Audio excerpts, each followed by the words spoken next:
Can I play for food? The words tumbled out of her mouth like fragile glass, breaking on the cold pavement beneath the heavy boots of strangers. It was not just a plea, it was a whisper of dignity, a thin thread holding her together as she sat hunched over in a city that seemed determined not to see her. The girl's name was Naomi. Her clothes, torn at the seams, spoke of nights spent curled beneath flickering streetlights. Her face carried both the weariness of hunger and the unbroken fire of someone who refused to disappear. She was just 15, but the world had already stolen so much from her. That morning, Naomi sat near the subway entrance with her hands tucked under her sleeves. The autumn wind bit into her skin as commuters rushed past, tightening their coats, clutching their coffee cups, never daring to meet her eyes. Yet Naomi wasn't begging for coins. She wasn't asking for pity. She had something else, something the world had never given her a chance to show. Beside her stood a wooden crate with a handmade sign in black marker. "Can I play for food?" Beneath the words was a small arrow pointing to a dusty, old keyboard she had dragged from the alleyway. It was missing keys, held together by duct tape, and the speakers crackled when it powered on.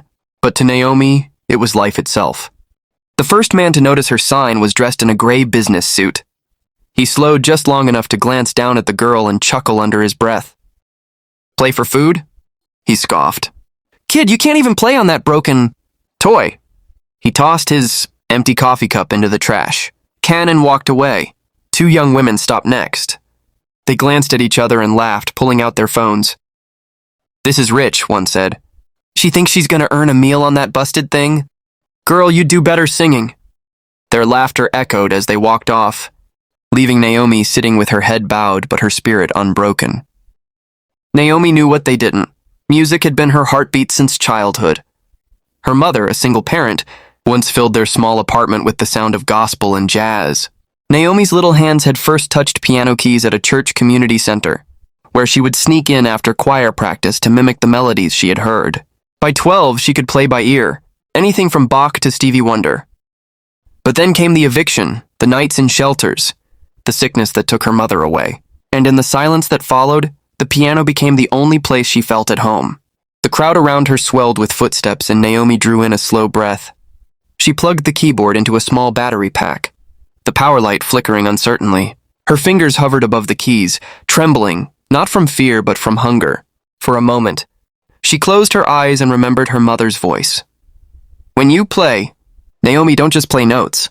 Play truth." She pressed the first key. A shaky sound escaped, soft but sharp enough to catch the attention of a passing teenager. The boy stopped, tilting his head as Naomi's hands began to move faster. She played a melody from memory, a piece of Beethoven she had heard only once in the church hall. Though the keyboard buzzed and missed half its tones, her touch brought it to life. The music spilled out onto the concrete, cutting through the cold morning air like sunlight. The teenager blinked, stunned, then pulled out his phone to record. A couple walking past slowed to listen, then another. And another. Naomi, with her eyes closed, played as if the cracked keyboard was a grand piano in a concert hall. The rhythm was not just music, it was resistance. A refusal to let poverty erase her voice. But not everyone was moved. From across the street, a group of young men pointed and laughed. "Look at the homeless girl trying to be a star," one shouted. "You ain't no Alicia Keys. Get a job." Their voices stabbed at her. But Naomi kept her hands steady, every note a shield against their cruelty. She played harder. Her fingers danced over broken plastic keys, transforming the street into something sacred. For a brief moment, the city seemed to pause, listening. Even those who mocked her stood still, unsure whether to laugh again or simply fall silent. Naomi finished the piece, her chest heaving, sweat on her forehead despite the cold. For a long second, there was nothing but the hum of the subway below. Then a single clap. It came from an elderly black woman who had been watching quietly from a bench. She stood, her cane tapping the ground, and her applause grew louder. Soon others joined in, until a small circle of clapping hands surrounded Naomi. The group of young men who mocked her earlier shifted uncomfortably, their laughter silenced. The businessman who had dismissed her paused as he passed again, his brow furrowed. The two women with their phones stopped recording, suddenly unsure whether they had been witnesses to ridicule or genius. Naomi opened her eyes, tears brimming. For the first time in weeks, she felt seen. But applause would not feed her empty stomach. She looked at the circle of strangers, lifted her chin and whispered, Thank you. But please, I just want something to eat. No one moved at first. The city had taught people to clap for talent, but not to care for the soul behind it. It was the elderly woman who stepped forward, pulling a sandwich from her bag and placing it gently on Naomi's crate. Baby, she said softly, you're not just playing for food, but you're playing for your life. And don't you ever forget, you've got something the world can't laugh away. Naomi bowed her head, whispering thanks. As she bit into the sandwich, the sound of coins dropping into her crate began to echo like small, metallic promises. The city that once ignored her now began to take notice. What none of them knew, not the businessman, not the women with their phones, not the laughing young men, was that this homeless girl was not just good. She was a prodigy, and the world was about to find out. The next morning, Naomi returned to the same spot outside the subway station.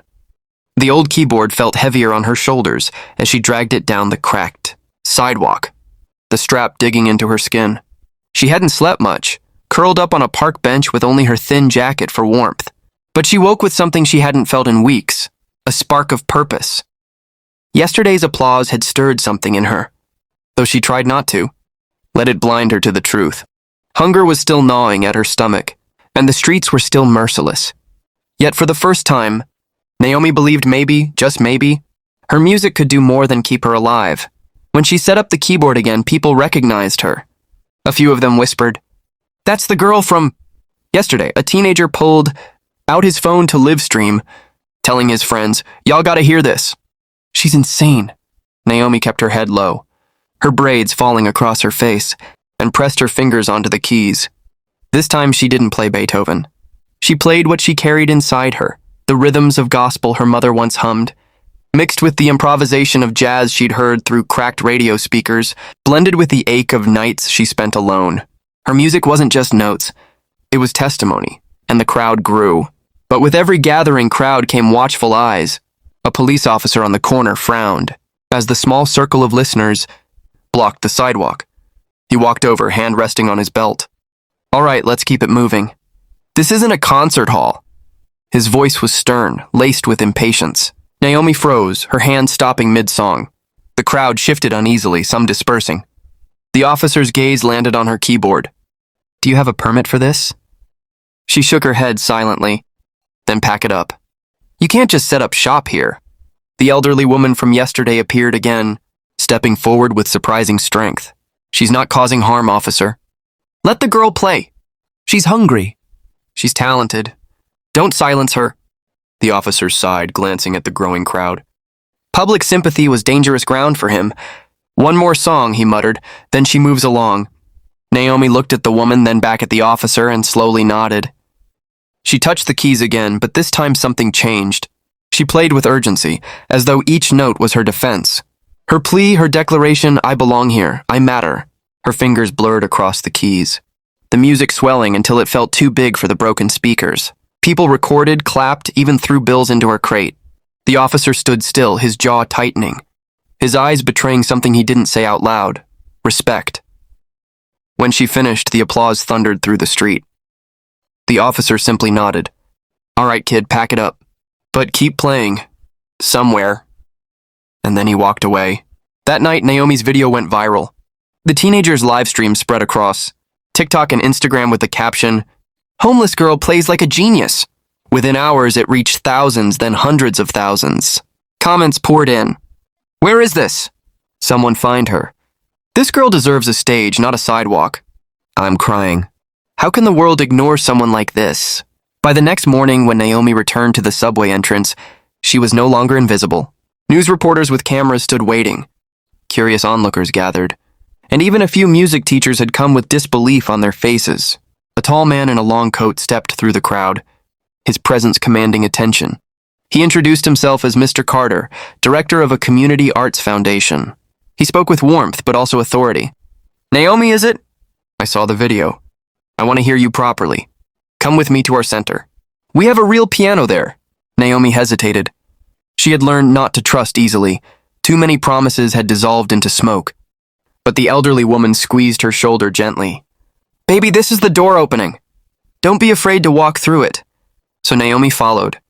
The art center was unlike anything she'd ever stepped inside. The walls were lined with photographs of children performing in recitals, shelves stacked with sheet music. And at the center of a wide room stood a grand piano, polished to a shine, its keys gleaming under soft lights. Naomi's breath caught in her throat. She had dreamed of this moment since childhood, but never believed she would touch one again. "Go ahead," Mr. Carter said, gesturing to the bench. Her legs trembled as she sat down. For a moment, she just stared at the keys.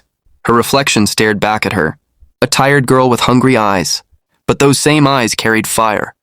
She pressed one key. The sound was pure, resonant, alive. She pressed another, then another, and before long, her hands were moving faster than thought itself. She poured everything into that piano, the sorrow of losing her mother, the humiliation of being laughed at, the hunger, the loneliness, and the small flame of hope she refused to let die. The sound filled the hall, soaring, breaking, healing all at once. When she finished, silence hung heavy in the air. Not because there was nothing to say, but because everyone in the room was trying to find words big enough to hold what they had just heard. Finally, Mr. Carter whispered, "Prodigy." His voice shook. "You are a prodigy." The elderly woman clapped first, tears streaming down her face. Then the others joined, the sound swelling into thunder. Naomi bowed her head, overwhelmed. For so long she had been invisible, mocked, pushed aside. But here, in this moment, she was undeniable. Mr. Carter knelt beside her. "Naomi, the world needs to hear you.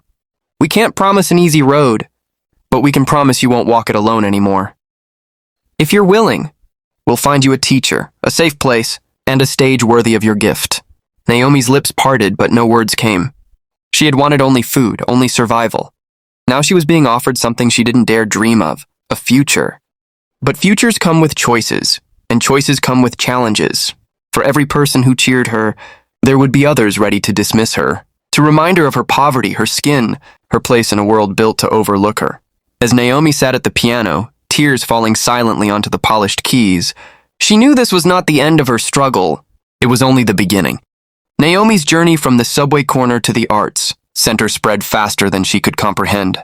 Within weeks, her name echoed through community circles, church halls, and social media feeds. She was still just a girl who carried an old jacket and a memory of her mother.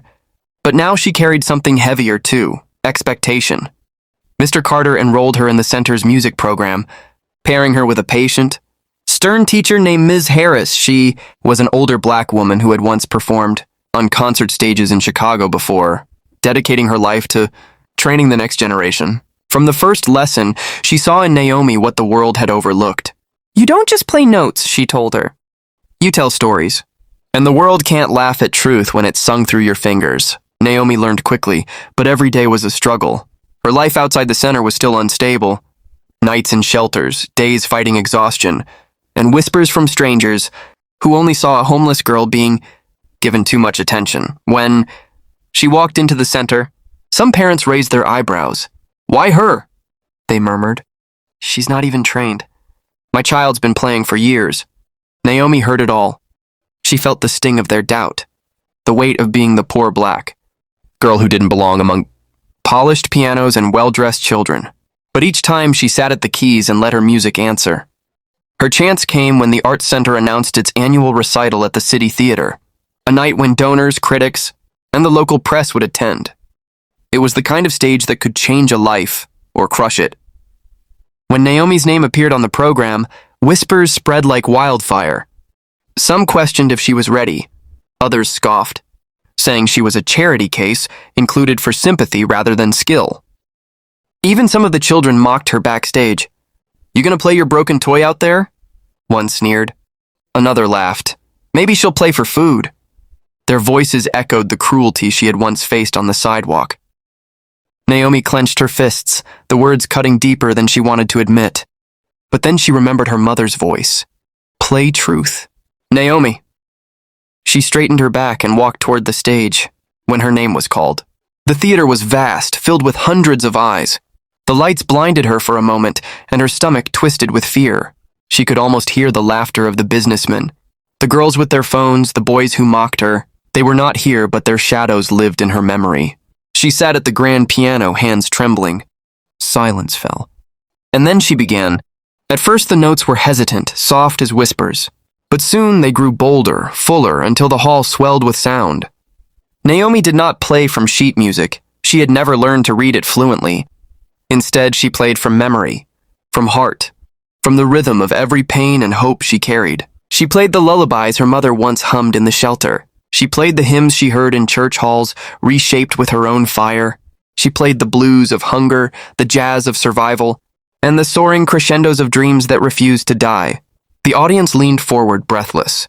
Critics who had come expecting to dismiss her found themselves scribbling furiously, their hands shaking. Parents who had whispered doubts now sat silent, ashamed of their judgment. And somewhere in the back row, the same elderly woman who had once handed Naomi a sandwich wiped tears from her eyes, whispering, "That's my baby." When the final note faded, silence lingered for a heartbeat. Then the hall erupted. Applause thundered. People rose to their feet, some crying, others shouting, "Bravo!" Naomi sat frozen, her chest heaving, unable to believe the sound was for her. But not everyone clapped. In the corner of the audience, a critic crossed his arms, muttering to the person beside him, "Raw talent, yes. But let's not exaggerate. She's untrained, undisciplined, and too emotional. This is novelty, not genius." His words, though quiet, carried the same venom Naomi had fought all her life. When Naomi heard about his comments later, she broke down in the small dressing room. The old doubts resurfaced. Maybe she didn't belong. Maybe she was just a homeless girl with lucky fingers. Ms. Harris found her there, crying quietly. She knelt down and lifted Naomi's chin. "Listen to me, child. Greatness is not given, it's claimed. Critics will always find ways to dismiss you, especially when you don't look like the picture they've painted of genius. But you are genius, not because of a diploma, not because of approval. Because when you touch those keys, you change people. You changed me. You changed this whole city tonight, and no critic in the world can erase that." Naomi wiped her tears and nodded slowly. For the first time, she began to believe what others had been saying. She wasn't just surviving anymore. She was becoming. In the weeks that followed, the recital video spread online, just like her subway performance once had. But this time, it wasn't just a street recording. It was a stage performance that left no doubt. Headlines called her the homeless, prodigy. Invitations began arriving. Churches, schools, even a televised program that wanted to showcase her story. But Naomi didn't chase fame. She chased something deeper. She asked Mr. Carter for help finding a scholarship, a chance to study formally, to turn her raw fire into mastery. Donors who had doubted her now offered support.